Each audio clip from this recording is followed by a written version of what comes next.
The sun is setting on the Xavier Institute. What should have been a peaceful day has become one of the darkest in recent memory. The infirmary is crowded with the sewer-dwelling mutants known as Morlocks, many of whom are at death's door. And upstairs, the new headmaster, Magneto, and the recently arrived Betsy Braddock desperately try to contact the X-Men, who have not been heard from in hours. It's just so overwhelming. I'm getting the hang of it, but there's just so much to take in. Just keep trying, Elizabeth. You're doing fine. Magneto, a word. Do you have good news, Henry? Not yet. We've done all we can for the injured we have, including Nightcrawler, but the infirmary is beyond full capacity already. If we receive any more patients... I have them. They're arriving back here now, from some passageway into the basement. Finally. Elizabeth, Henry, with me. Students, remain here to watch our patients. Magneto, Betsy, and Hank sprint down to the basement, followed by Dr. Moira McTaggart. They are greeted with the horrific sight of the wounded and shaken X-Men escorting dozens of injured, traumatized Morlocks inside.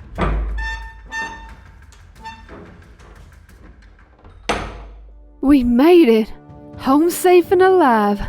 Some of us, anyway. Oh, my stars and garters. Beast! Moira! When did you arrive? Ilyana just brought me from Muir Island, Aurora. She said you were in danger, but you look like you fought a war. Almost. It is good to see you. These Morlocks need medical attention. I was just telling Magneto. We have no room in the infirmary. I don't know. We'll treat these people in the hangar, Henry. If you and the students will gather all the medical supplies, Moira, Storm, and I will get the Morlocks settled there. All right. Beast departs for the infirmary, while the X-Men and Morlocks settle as best they can in the hangar. It was a massacre, Magneto. The assassins called themselves the Marauders. They invaded the tunnels and killed everyone they met. And for the most part, they succeeded! Please, Callisto, is it... You need to rest. Let me take a look at your injuries. I'm fine. See to my people first. Hank and the new mutants arrive with the medical supplies to begin doing just that. But the students are not prepared for the sight before them. Alarm! Alarm! Alarm! Metascan register multiple injuries. Life glows bright. Dim. Fading. Expiration of many entities imminent. Kitty! Ilyana tries to embrace her friend, but her arms pass straight through. All Kitty can do is shake her head and weep intangible tears. She was wounded, Snowflake. And the man who did it to her had best pray someone else finds him before I do. Sit down, Colossus. You're clearly injured as well.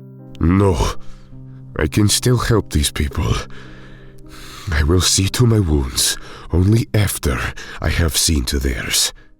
He stomps away to assist Beast, leaving everyone concerned behind him.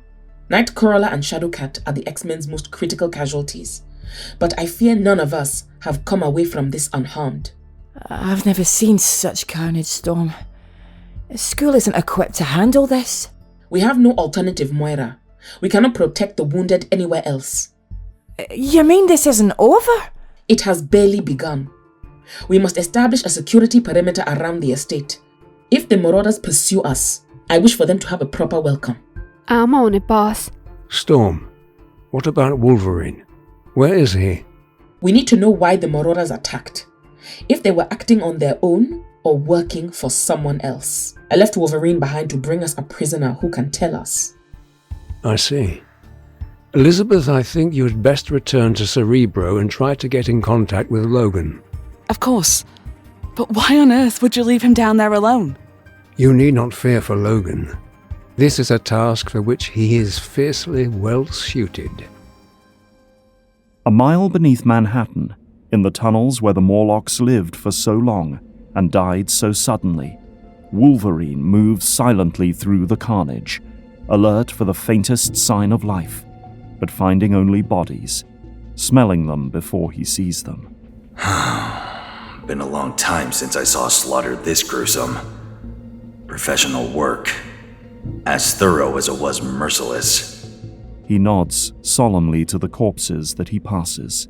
Too many bodies, and no time or place to bury them. Maybe when this is over, I should. Huh? Who's there? Show yourself. Out of the darkness emerge 3 panicked Morlocks, 2 young boys, and an older, familiar figure. Logan lowers his claws, but does not sheathe them. I know you. The Wolverine. Are you here to save the Morlocks? Or finish us off? I'm here to help the Morlocks, pal.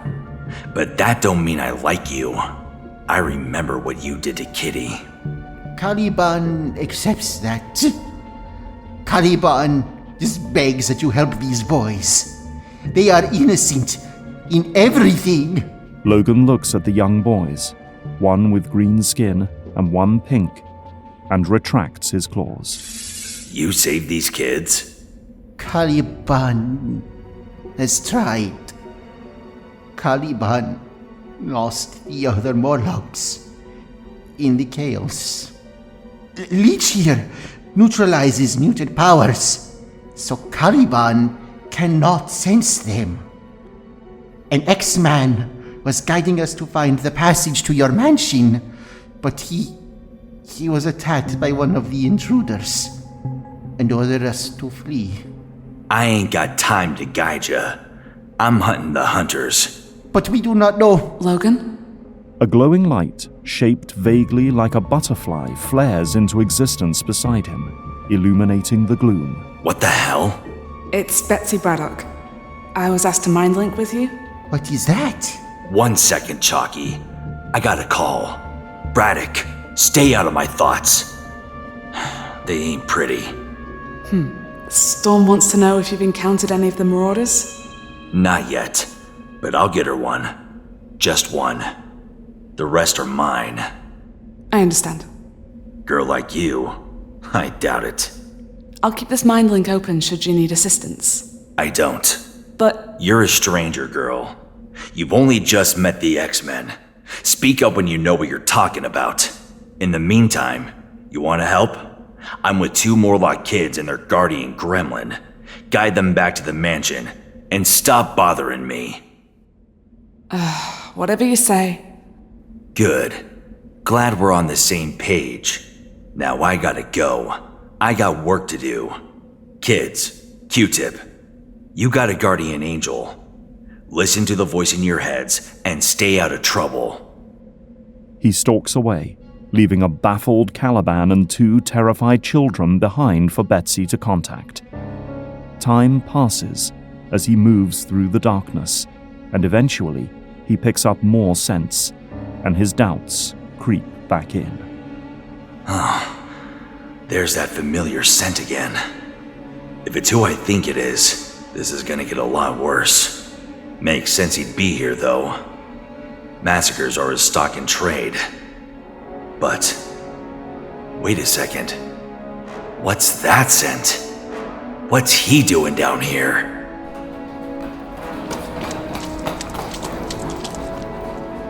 He sprints down the tunnels, throwing caution to the wind as he follows another familiar scent mixed with blood, until he turns a corner and finds a grim scene. A large, muscular man stands with his back to Logan, grinning up at the former X-Man Angel, impaled to the wall by several spears. Angel? What the hell did you do to him? Huh? Oh, about time. I've been waiting for someone to try and save this idiot. Yeah. Well, I've had a rotten day. And I've been waiting for someone to take it out on! That's barely a scratch. Fancy weapons ain't nothing compared to my strength. I'll wring your head from your neck before you get another... I fought the Hulk, pal. And you ain't no Hulk. Smart, Logan. Storm tells you to bring one back alive, and you kill the first one you find. Still, this guy was pretty big. Dragging him back would take days. I need a smaller one. Anyway, he's not important. He steps past the dying marauder and over to Angel. Come on, pretty boy. Don't be dead. Thank God. Okay, let me get these spears out. Gently now. Oh, these are harpoons. One more for that bastard to answer for. If he's the only one I find alive down here, I guess I'm coming home empty-handed. He eases Angel to the floor and checks his pulse. Still alive. Not by much, though. Have to get him out of here. Bringing him back will take a while, and I might not get a prisoner. Unless... Braddock, you there? But he hears no response. Betsy has done what he ordered and severed their connection. Oh, me and my big mouth. Now I'm cut off, and no one else knows about Angel. If I don't get him out now, he won't make it. Damn it, Worthington. What were you even doing down here? He hoists Warren onto his shoulder and staggers back the way he came. It is slow going, and even Wolverine begins to feel taxed by the effort. These damn wings won't stop getting in the way. I don't know how you drag these things around all the time, Worthington. Come on, stay with me. Not to... Something slashes him across the back, and he stumbles forward in the ankle-deep water. Angel falls from his grasp and collapses, but Logan ignores him and spins, looking for his attacker. The scent that has been bothering him all day is much closer, and he grits his teeth. Come on out, old man. From the darkness emerges a tall, blonde man in a brown suit with a fur-lined collar. The man's features are savage, almost bestial, and blood drips from his mouth and fingertips. You let me get the drop on you, runt. I expected better from a pro like you. Life is full of disappointments. I caught your scent, but was hoping it wasn't you. Been a while, Sabertooth. Too long. I see you met Blockbuster back there. You didn't hold back. Your boys have been putting holes in my friends all day, bub. Figure you bastards should have a turn. At the Xavier mansion, Betsy Braddock removes Cerebro's helmet from her head, shaking her head in exhaustion and irritation. No sign of Logan, the conceited, arrogant, bloody fool. It's been hours! And nothing. He must be shutting me out. Nothing more I can do for him now. Best take a break before I burn myself out. My head is pounding like there's no tomorrow. She gets to her feet and walks wearily away from Cerebro. She makes her way down to the hangar-turned-infirmary, pausing only briefly to observe the wounded Morlocks and the various X-Men and allies trying to help. Excuse me, Aurora? I made contact with Logan some time ago, and he found 3 more survivors. I guided them telepathically back here. I'm just going to go meet them at the tunnel entrance. Excellent. Thank you, Betsy. Who is it? Who survived? He called himself Caliban. He has 2 young boys with him named Artie and Leech. Good. Cal made it. He's an unpleasant little worm, but I'm glad he's not dead. I'm glad he has the boys. As Betsy departs, Moira, oblivious to the discussion, closes her eyes sadly as the monitor attached to the Morlock she is tending flatlines.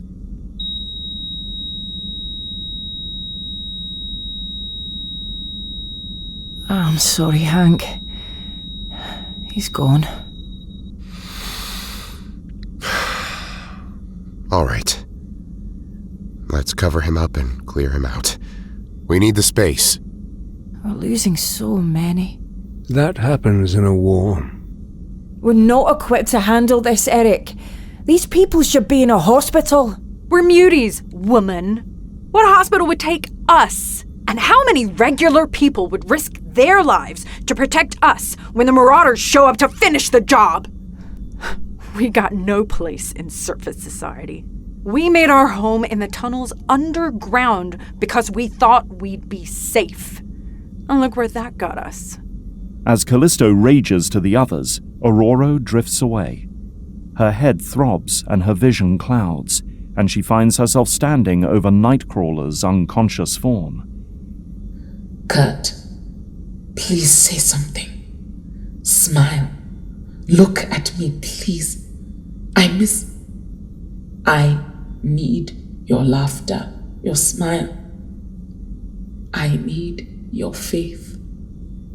But her poor friend, normally so joyous and full of life, lies motionless, with an oxygen mask obscuring his face. Aurora forces herself to walk away and approaches a large tank. Colossus stands before it, staring in at Kitty Pryde, still voiceless and translucent, looking helplessly out at them. How is she? Alive. That makes her luckier than most. No improvement? None. Moira says she is in a state of permanent phase. Aurora winces at the sound of scraping metal as Peter clenches his fists. Who were these butchers, Storm? Why did they do this? Wolverine will find out. I live for that moment. To find them and crush them, as I did Riptide, for what he did to Nightcrawler. May the rest of them follow him to hell. Aurora gazes at her friend in shock and walks away. If Peter notices her depart, he says nothing of it. Peter is the gentlest soul I have ever known, but now he dreams of vengeance and murder. Kitty and Kurt, two of my dearest friends, are at death's door. And I, goddess, I who swore never to kill, led them all to this. And suddenly she is running, sprinting for the stairs. Bright lady, what have I done? Storm? Aurora? I will follow. This is not a time for any of us to be alone. But even as he turns, their trials catch up with him as well, and he has barely taken 2 steps before he collapses to the floor. Peter! We have to get him to a bed, now. How? He must weigh a ton! Allow me, Dr. McCoy. Magneto levitates Colossus into the air, gently rotates him around, and places him on a reinforced hospital bed. Thank you, Magneto. You should go after Storm. No, I will. They might need you to operate on him, and I need you to defend my people. She's right, Henry. Go, Callisto. I will keep your people safe. You better. Hank and Magneto turn to examine Colossus for injuries, and Callisto runs for the stairs to chase after the woman who bested her. In the Morlock tunnels, 2 old enemies are engaged in a brutal fight. Sabertooth's claws may not be made of adamantium, but they are sharp enough to tear through Wolverine's flesh.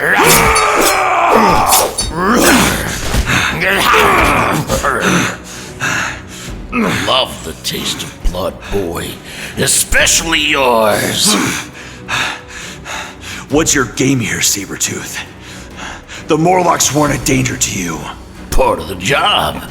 Our boss needed the Morlocks gone. So, he sent in the Marauders to resolve the situation. We're the best at what we do. Like you used to be.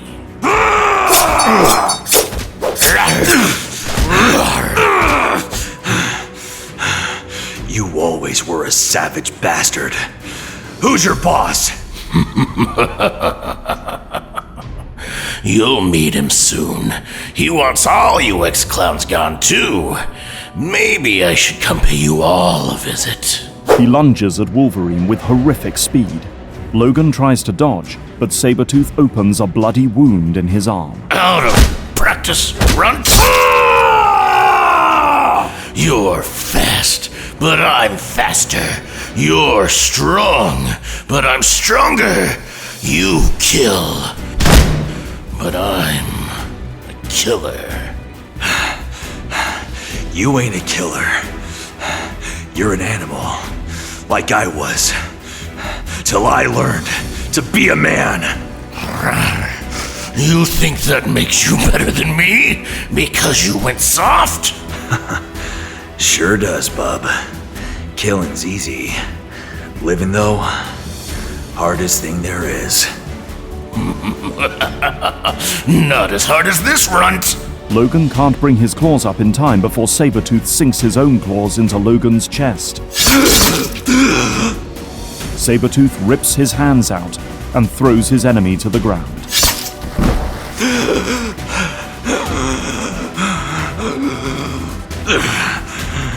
Can't keep this up. I'm exhausted. And Angel's not getting any better while we keep dancing. Gotta end this. Don't gotta end him. Just get away from him. He opens his eyes to see Sabertooth circling him, taunting him all the while. Your fancy claws can't cut what they can't hit. And your healing factor won't save you when I rip out your heart. He strikes, but his claws are still inches away when Logan lashes out, driving his own claws through Sabertooth's foot. You talk too much. As Sabertooth staggers, Logan springs up and drives his elbow into Sabertooth's nose, driving his opponent backwards. Sabertooth blindly slashes, but is too disoriented to hit anything. And once the gap is open between them, Logan strikes with his claws, not at the Marauder, but the roof above them. What the hell are you doing? Bringing down the house. He rushes back, and as Sabertooth tries to pursue, the roof gives way, and rubble fills the chamber.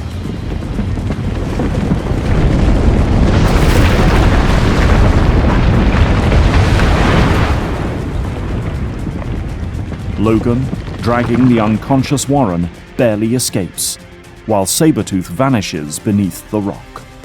This ain't over, runt. We ain't finished. No. But this fight is. We were too evenly matched, and both with healing factors. We could fight until Judgment Day, and neither of us would win. The old me would have enjoyed that. But I got a duty, and Worthington doesn't have time for that. He gathers up the unconscious Warren and resumes his trek. Come on, pretty boy. He's got our scent. And once he gets through, he won't stop chasing us. We gotta warn everyone before he follows us home. Elsewhere, Aurora runs without thought or direction. She has fled the mansion and into the woods, and comes to a precipice above a small lake. Where once she flew, now she leaps. The weather is no longer hers to command, so she falls to the water below.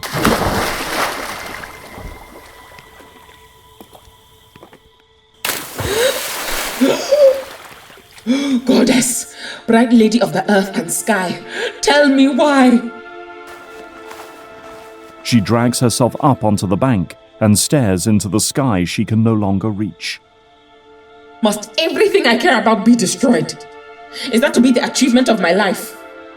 I thought myself strong enough to withstand anything, to bear the burdens of the X-Men.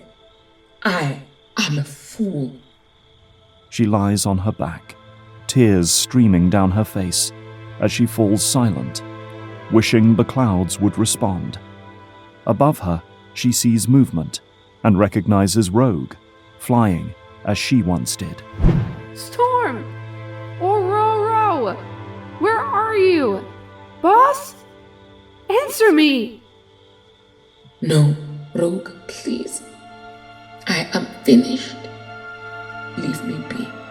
The other X-Man flies on, failing to spot her among the reeds and mud, and soon disappears from sight. Aurora simply lies there, breathing heavily. How long she remains there she does not know, until she hears approaching footsteps and looks up to see Callisto standing over her. Get up. Aurora climbs to her feet and tries to step past Callisto, who blocks her. Let me by, Callisto. No. You and I need to talk. You lead the Morlocks, remember? And they're looking to you for help. I have done enough. Someone else can lead them. You can take the Morlocks back, and someone else can lead the X-Men. Maybe I'll take them both away from you. Would you like that? If you feel that way, why'd you take the job in the first place? You only just became leader of the X-Men, and you're ready to give it away at the first sign of trouble? I thought I was needed, but now I am not so sure. Callisto cracks her with a vicious backhand. You think you're the only one who's had it rough? Open your eyes. We've all bled today, and some of us won't live to see tomorrow. But no way will I abandon the ones who are left. I can give no more, Callisto. I have nothing left. She dashes around Callisto and runs into the trees. Callisto chases her, shouting as they run. The Morlocks are my people, like the X-Men are yours! They put their trust in us, so we have to be worthy of that! No matter what! You can run from me, Aurora, but you can't run from that! Aurora finds herself staring at a rock wall. It is too sheer to climb. All she can do is turn and face her pursuer. Leave me alone! Make me. I control my destiny. I will do as I see fit. She charges and throws a punch at Callisto, who rolls to the side and seizes Aurora by the vest, and the two trade blows. Tears stream down Aurora's face, while Callisto's single eye is narrow with fury. You lost that right just as I did when you became a leader. She shoves Aurora to the side and puts her fist into Aurora's belly, driving the wind from her. I have no right to lead the X-Men. You have no right not to! If you quit now, what's that say to Colossus, and Nightcrawler, and Shadowcat? If the X-Men aren't worth fighting for, then why did they shed their blood? You owe them for that! She trips Aurora, sending her to the ground and rolling downhill into a tree, where she lies gasping and still. Why do you care about them? About me? I thought you would be happy to see me fall. You could take my place. Maybe. But not today. You're my leader too. We needed you, and you came. Your respect was earned, and my loyalty is owed. We'll figure the rest out later. Now, get up. Finally, with a deep breath, Aurora pulls herself to her feet. Callisto nods once and starts walking back to the mansion. Aurora hesitates for the barest of moments, and then follows. At the Xavier mansion, Hank, Moira, and Magneto are bent over Colossus's unconscious metal form. I can't find a heartbeat. Is this normal in his metal form? I believe so. I can't tell if he's breathing either. Shall I summon Rogue? She could draw his power, forcing him to transform back. No, we can't risk it. We don't know how extensive his injuries are. Returning to normal could kill him. But how can we help him if he doesn't show any signs of life? How can we tell if he's even still alive? Let me try. They look up, surprised to see the lavender-haired woman nearby. Behind her, near the door, Caliban, Leech, and Artie are sitting on a bench. The boys are eating hungrily, but Caliban is staring around the room in horror. That is Caliban and his young charges. Do they not wish to sit with their brethren? The green one, Leech, negates mutant powers. Caliban said to keep him out of range in case he interfered with anyone using their abilities to heal or stay in one piece. Hank shoots a wary glance at Leech, thinking of what could happen if he strayed too close to Colossus, before shaking his head and focusing on Betsy. That was a good idea. Betsy, is it? You're a telepath, correct? Yes, I can try a psi probe to help Pieter, if you'll permit me. Yes. Very well. He steps aside reluctantly. She feels the weight of his gaze and grimaces, trying to ignore it. Just let me help you, you fool. I've had enough distrust for one day. All right, focus, Betsy. Check his mind. He's alive but very weak. He was badly wounded. Someone punched some darts or something through his metal form. We have to patch his wounds. They're small, but they injured him badly. How do we do that on a body made of solid steel? If he was punctured like that, he should be bleeding. I know what I saw, Doctor. You just admitted you don't know anything about how his body works in this form, so don't lecture me. I'm sorry, Miss Braddock. I Save it. I'm going back to Cerebro to see if I can get in touch with the other hairy bastard who disrespects me to my face. She storms from the room, with Hank staring after her in shock.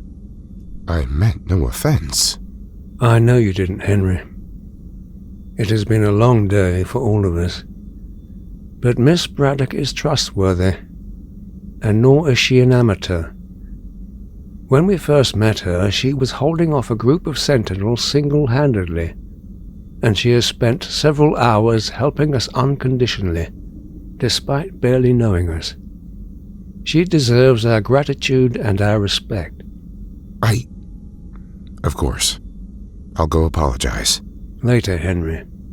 The Morlocks need you now. Let me examine Colossus. If I can ascertain the severity of his injuries... Magneto lays his hands on Colossus's head and closes his eyes. He reaches into the magnetic fields around them, a moving pattern of energies that he can sense as easily as breathing, and focuses them on Colossus. Strange. He cannot bleed in this form at all, but energy drains from his wounds nonetheless. Can you help him? Perhaps.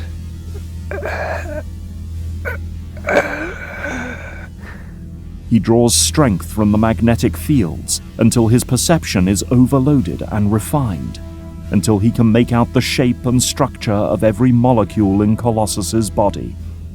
When he is ready, he releases the energy, letting it flow like a gentle wave through the young man, pausing at each wound to restore the broken pattern, realign the very shape of Colossus, until all the damage is swept away. The strain is awful, but somehow he endures. Eric! I'm all right, Moira.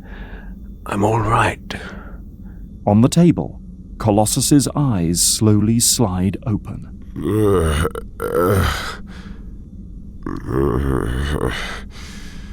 What happened? Peter? Hank, my friend. Are you all right? I cannot move. Please, why can I not move? What? You may be in shock. Try wiggling your fingers. I am trying. I cannot. What? What did you do, Magneto? I don't understand. He should be fully recovered. I don't know what went wrong. I was so careful. Maybe I can... You've done enough. I'll take it from here. Hank turns his back on him and focuses on Peter. Moira gives Magneto a sympathetic look, and also moves to Peter's side. Magneto opens his mouth to speak, but closes it again, and walks away slowly. As all of this has occurred, on the other side of the room, Caliban has left his seat. He has spotted someone he knows well. Kitty! What happened to you? He approaches the tank Kitty is contained in. She stares at him mournfully, but cannot respond. He presses one hand against the glass, and she reaches out to do the same. Kitty, you came back to save us. And now you are hurt. Who did this to you? Who did this to us? He turns away so she will not see the tears in his yellow eyes, and as he takes in the room, he does so for the first time with his powers functioning. He can sense all living mutants in the area once more, and there are far fewer of them than he expected. Even worse, many of them are faint, flickering like candles in the wind, ready to be snuffed out. Is this all that is left of us? Only we are left alive? He sinks to his knees in horror. No. Caliban's people. So many are dead. A few nearby Morlocks try to calm him, but Caliban shoves them away. Caliban's people dead. So many dead.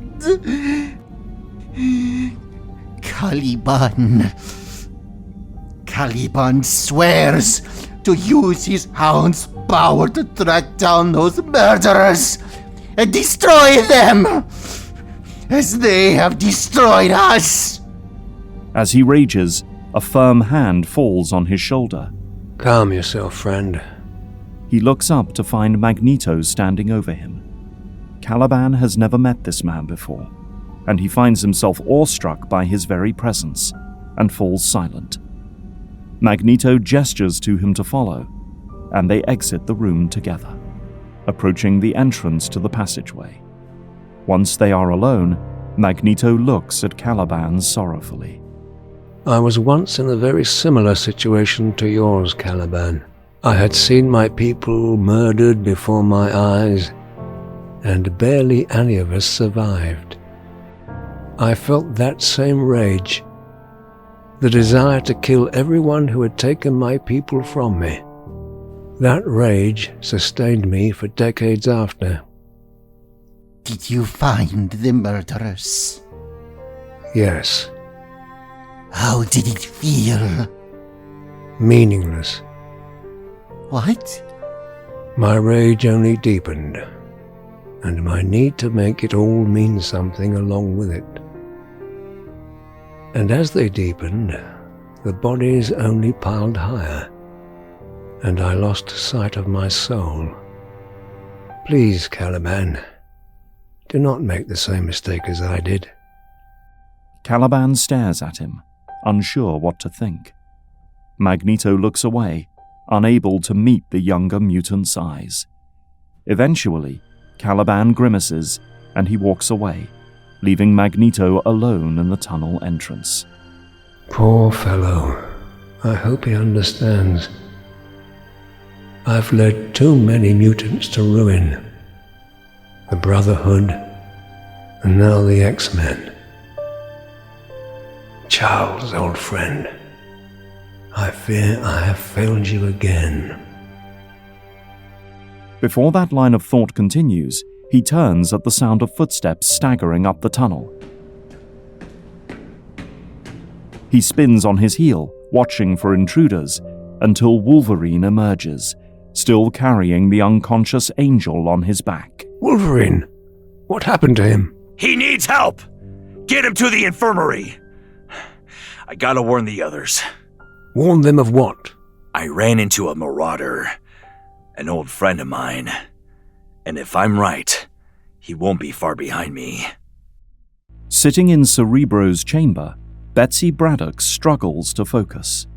The strain of the day, compounded with her annoyance of the lack of trust despite her help, is wearing her down. Still, she forces herself to go on and reaches out to the X-Men and Morlocks who are on guard. Rogue? Can you hear me? Whoa! Oh, hi, Betsy. Forgive me, I didn't mean to startle you. Anything to report? Nope. I've been flying around the mansion grounds for hours now, and I haven't seen a thing since Callisto and Storm got back. Place is quiet. Almost too quiet. You need some sleep. Come back in. I can send Magneto to relieve you. Oh, don't fret about me none, Betsy. I'm fine. I got this. If you're sure. I'm sure. How about you, Sugar? You sound pretty exhausted yourself. I'm fine, Rogue. Thank you. I thought telepaths were meant to be good liars. You can talk to me, Betsy. What's up? I'm a stranger here, Rogue. And everyone is reminding me of it. I've done my best today. But as Wolverine said, I'm not an X-Man. My help is only tolerated, not welcomed. Sugar, you've been here a day, and you already done more than any of us could ask for. Have I? From this device, I can see the minds of everyone in the infirmary. Nightcrawler is so deep in a coma that I can barely perceive the faintest flicker of awareness. Colossus is alert, fiercely, but his body is like completely paralyzed. And Shadowcat, her mind is like a wisp of cloud blowing in the wind. She's half my age and given far more than I could ever hope to. And every one of them has been an X-Man for a long time. Rome wasn't built in a day, Bets. Hell, you should have seen the welcome I got when I first started. What do you mean? No one told you? I used to run with the Brotherhood, some of the X-Men's worst enemies. Eventually I realized what we were doing was wrong, so I came to the mansion for help with my powers, and even Aurora couldn't barely stand to look at me.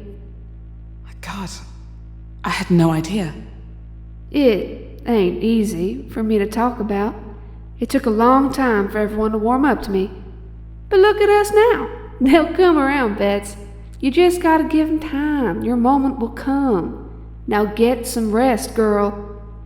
I'll try. And, Rogue? Thank you. No problem, Sugar. Chin up. Their connection severs. Exhausted as she is, she feels heartened by Rogue's honesty. She's right. I'm being impatient. Maybe it's the fatigue talking.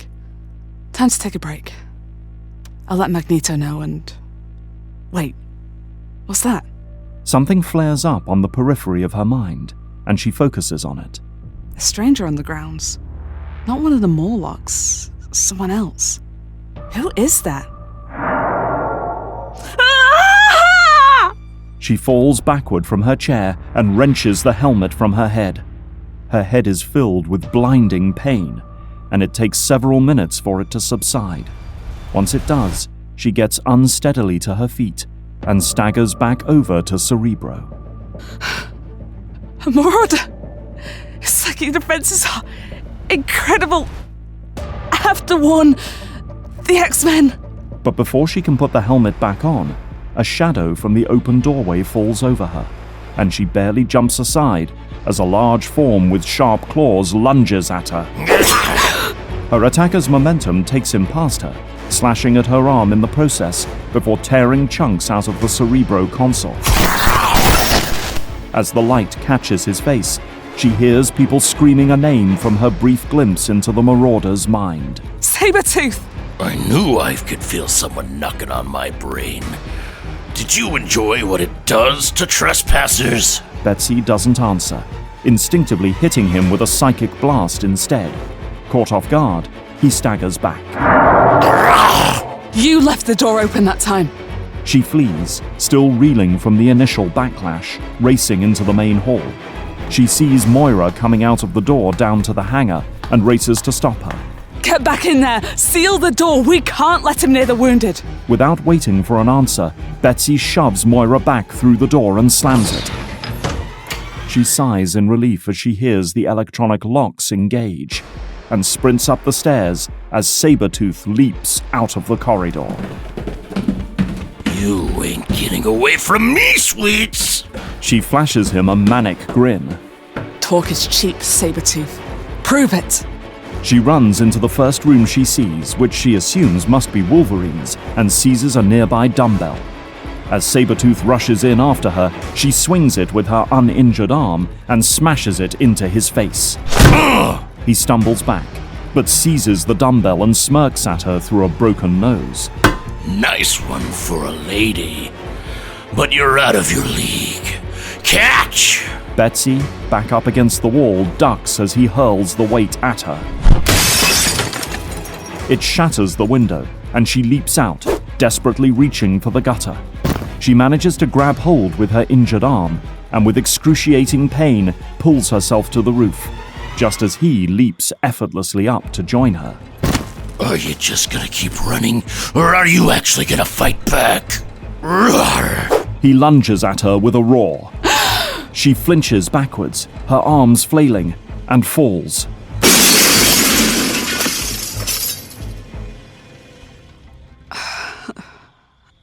Where am I? A greenhouse? Fell through a skylight. You don't look too good, girlie. You gonna quit now? Sure hope not. She staggers to her feet and seizes a knife from the nearby mantelpiece. That's the spirit. She swings the knife wildly, but he easily dodges and hits her in the jaw. As she recoils, he seizes her by the throat and lifts her into the air. Maybe another side blast. You got me once, but I'm ready for you now. With contemptuous ease, he snatches the knife from her hand and tosses it away, grinning widely and revealing his razor-sharp fangs. You're my kind of girl, defiant to the end. But as he brings Betsy's face towards his teeth, something drops through the skylight and rakes claws down Sabertooth's back, and his grip loosens enough for her to scramble away. My turn to get the drop on you. Ladies first, runt. Wait your turn. You want her? You're going through me first. Wolverine rushes his opponent, and the pair descend into another savage battle.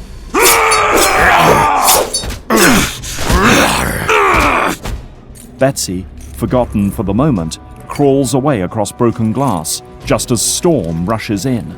Betsy, are you all right? I look far worse than I am. Aurora helps Betsy to her feet, and they exit the greenhouse as Wolverine and Sabertooth slash away at each other. Just before the door closes, she sees Sabertooth licking blood from his claws. Tasty, runt. As always.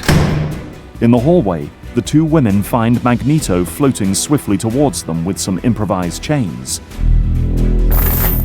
Betsy, I'm glad you're all right. Get down to the infirmary so Moira can look at you. We'll take it from here. No, wait! We know nothing about the Marauders. This is our opportunity. I agree. Once this Sabertooth is restrained... His psychic defenses are too strong. If he was captured, he'd be entirely focused on keeping his mind locked up. But now, he's busy fighting Wolverine. I can slip into his mind without him noticing. From what Wolverine told me, Sabertooth is capable of killing even him. I cannot risk his life for this. You said it yourself. This is a task he's suited for. He can take care of himself, Magneto, and you know he'd say the same thing. Please, both of you, let me at least try. Aurora and Magneto share a troubled glance. Inside the greenhouse, the battle between Logan and Sabertooth grows ever more savage, with Sabertooth rapidly gaining the upper hand again.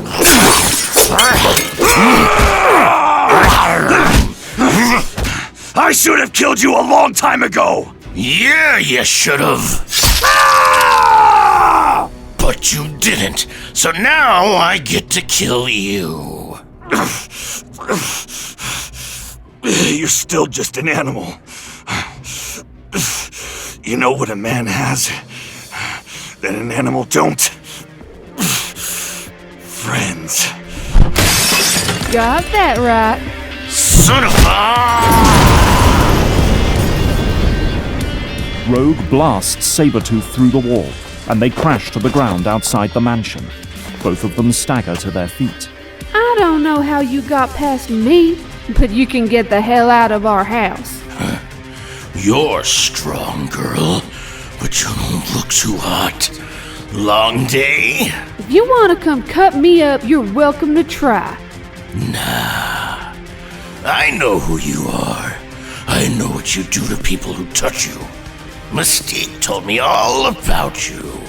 What? What do you know about... With her guard down, Rogue is not ready when Sabertooth cracks her in the face with a brick, and then pounces on her, delivering devastating strikes while taking care not to touch her skin. Just because you're big and strong doesn't mean you've got what it takes to beat me! But I do, bub.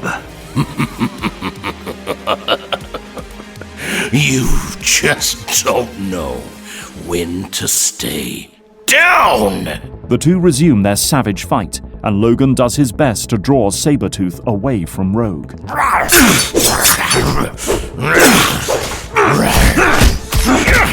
They tear chunks from each other as they fight. Neither holds back. Wolverine's mask is in tatters, and Sabertooth's sleeve is soaked with blood. Memories begin to stir in Wolverine's head of earlier times, of the joy he felt in combat, of other fights with the man before him, and the hatred he had long forgotten, and his blows get more savage. That's it. That's the stuff. The animal is still in there. Their deadly dance takes them to the cliff overlooking the lake. The grass around them is stained red, a grisly trail leading back through the trees. Sabertooth barely notices their surroundings, so intent is he on his enemy. Logan keeps trying, but Sabertooth checks him at almost every turn. More than once, Sabertooth's talons come close to his eyes, forcing him to defend. Oh, I've missed this. No one ever put up a fight like you. I can't wait to see you dead. Wolverine can only slash at him in response, but Sabertooth is too quick. He seizes both of Logan's wrists and grins at the claws barely an inch from his face. Face it, punk. I'm better than you. Always was. Always will be. Keep telling yourself that, Creed. Logan, I have the information. You can end this. What the hell? The butterfly-like apparition of Betsy's psychic presence flares to life beside them. Sabertooth squints at it, momentarily blinded, and that instant is all Wolverine needs. Hear that, sucker? Logan twists his arms out of Sabertooth's reach and slices at Sabertooth's legs, cutting the tendons and sending him to the ground. I kept you busy while she read your teeny, tiny mind. We know all you know about the Marauders now, and we're gonna put you away. Permanently. Smart move, Runt. But you ain't taking me! With his remaining strength, Sabertooth flings himself from the cliff towards the water. No! And you can bet I'll be back. Not if I have anything to say about it! Without a second thought, he leaps after Sabertooth. He plummets towards the water, searching desperately for his enemy, when a hand seizes his wrist, and he finds himself flying. He looks up to see Rogue gripping his wrist. You lunatic! Don't you know when to quit? Let me go, Rogue! We gotta find him! The pair fly around searching, but after a few hours, they finally admit defeat. As the sky turns pink and the sun begins to rise, they return to the mansion, empty-handed and looking grim. No sign of him? None. His scent is gone. I've scanned the area. No psychic trail that I can find. Then we remain on alert. He may yet return with more of his marauder friends. I let him right to us. Stupid. You're not the one who missed him completely while on patrol, Logan. He's trained to get by the best, Rogue. That ain't your fault. About Angel, how is he anyway? He is stable, but unconscious. Dr. McCoy has had him transported to a private facility. They left some time ago. When I told Hank that Angel was in the tunnels at my behest, he was furious with me. Between that and my failure to help Colossus, I may have driven him away from us for good. Couldn't have been helped. You know that as well as I do. Yes, but even so, with several of our team injured, we cannot afford for me to limit our list of allies. We still have many. Moira has taken the surviving Morlocks back to Muir Island, where they will be safer. And a few of the team may be down, but we gained one more. Right here. Everyone looks at him, surprised, as he turns to Betsy, placing a hand on her shoulder. You took on the most dangerous man I know. Led him away from wounded prey and lived to tell about it. You were ready to sacrifice yourself for everyone else here. I'm sorry for what I said before, Bets. As far as I'm concerned, you're an X-Man. Exhausted, with one arm in a sling and with a bruised neck, Betsy sits up a bit straighter, and slowly, she smiles. I would like that very much. Then welcome to the team, my friend. Rogue puts an arm around Betsy's shoulder as Aurora and Magneto shake her hand. Since Kitty ain't here, I guess I can suggest a code name. How do you feel about Psylocke? Psylocke. I like it. Thank you, Rogue, for everything. You earned it, Bets. Speaking of, what did you see in Sabertooth's head? The happy moment passes, and Betsy's eyes narrow. The team has multiple hideouts. Sabertooth hasn't been to them all, but the one they came from is a bunker in upstate New York. Sabertooth doesn't know or care much about what their leader is after. But I know his name. Sinister. In a hidden location, he waits for news. The man known as Sinister examines several large glass tubes in his lab, the ribbons of his shredded black cape streaming behind him as he walks. As he studies the fruits of his labors, two of the marauders enter. He does not face them as he addresses them. Was the mission successful? Mostly. The thief ran out on us. He got us into the tunnels past their defenses, but then he rabbited. Sabertooth wanted to go after him, but we thought the Morlocks were more important. You were correct. His cowardice was anticipated, and he is one man, easily dealt with. The Morlocks were many. Tell me their fate. We got most of them. Sabertooth, Harpoon, and Blockbuster are still in the tunnels, mopping up the stragglers. Most is not all. Well, Slowly, Sinister turns to stare at them, his chalk-white face expressionless, but with a hint of malice in his pitch-black eyes. The X-Men showed up. They got some of the survivors out and back to their home base. Scalp Hunter and Arclight take a step back, but Sinister's eyes merely narrow. And yet, you did not pursue. That is unfortunate. The gene pool remains polluted. I explicitly ordered you no survivors. some of us went after them, but the X-Men, they fought back. Enough. What of our casualties? Prism, Vertigo, and Scrambler are injured. Riptide was killed by Colossus. The two marauders are unnerved to see Sinister's eyebrows shoot up, and his mouth twitch into a small smile. Fascinating. This day holds many surprises. Your failure at completing our mission is disappointing. But for now, I suppose I must content myself with a partial success. Leave me. I have to plan our next move, and Riptide must be replaced. The two marauders exit, doing their best not to flee, leaving their master to ponder his situation. The X-Men and these surviving Morlocks are a problem, but they can wait. I am a patient man.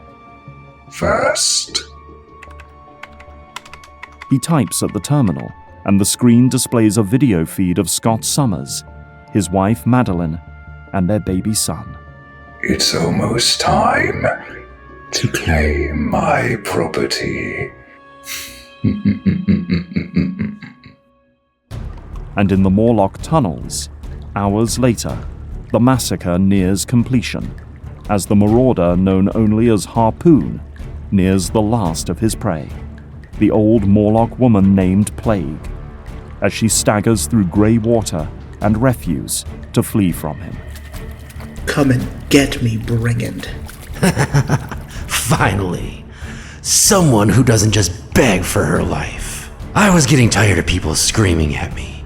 He raises one of his sleigh spears and prepares to throw, when something erupts from the water beside him. What the hell? Harpoon rubs the water from his eyes and is startled to see one of his comrades between him and his prey. Sabertooth! Move, damn you! I had a clear shot! Back off, Harpoon. I'm in a bad mood and I need to work some things out. This one's mine! You idiot! Sabertooth ignores him and turns on Plague, stalking towards her, claws reaching for her. Nothing personal, Granny. Easy to kill an old lady, ain't it, Sonny? Especially with claws like yours. Ooh, you got some fight in ya. Sure, I'm not scared of you. Your friend had a good sense to keep his distance, but if you come closer, I'll match you. Touch for touch. Sabertooth lunges, but Plague throws herself sideways, and as he tries to follow, she grabs his face.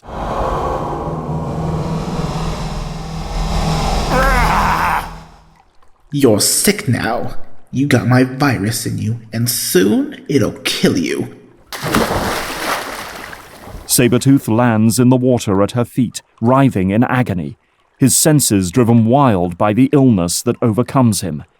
Plague steps back and looks over at Harpoon, watching it all in surprise. Impressive, but he has a healing factor. That won't kill him. What a shame. I was hoping to take one of you with me. Just make it quick, you brute. Whatever you say. For what it's worth, I'm impressed. Not many people can get the drop on Sabertooth like that. Almost a waste to kill you. More than you know. What the? Something lurking in the gloom rises up behind Harpoon, and an enormous gauntlet wraps around his entire face, lifting him off the ground and slamming him headfirst into the wall. Fear not, little marauder. I shall not slay you. Your group winnows out the weak, so that the strong may rule. And thus, you do my will. One day, you shall likewise be tested. But for now... Out of the shadows, a huge figure emerges, tossing Harpoon's unconscious body to the side with indifferent ease. Plague stares up in astonishment as the newcomer, wearing sleek blue armor, approaches her. What in the world are you? I was ancient when the world was young. And I see a worthiness in you, Plague. You defeated a fearsome killer swiftly and efficiently. You will be a fine implement to test those who think themselves fit, like these marauders. You offering me a chance to get these scoundrels back? The newcomer's blue-lipped mouth opens in a wide grin, and he extends his huge hand to her. That and so much more. Take my hand, child. Leave plague behind forever, and become pestilence. First horseman of apocalypse!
The fortunate sun returns. You do superior work, my friend. You've impressed me, and I'm not easy to impress. The recruits you found have worked out splendidly. I expect you're here for your payment. That I am. By the way, what makes these ones worth this much to you? Never mind. Sylvie, I hope this make us even. Consider your debt to me paid in full. However, I do have another job for you. Pays just as well.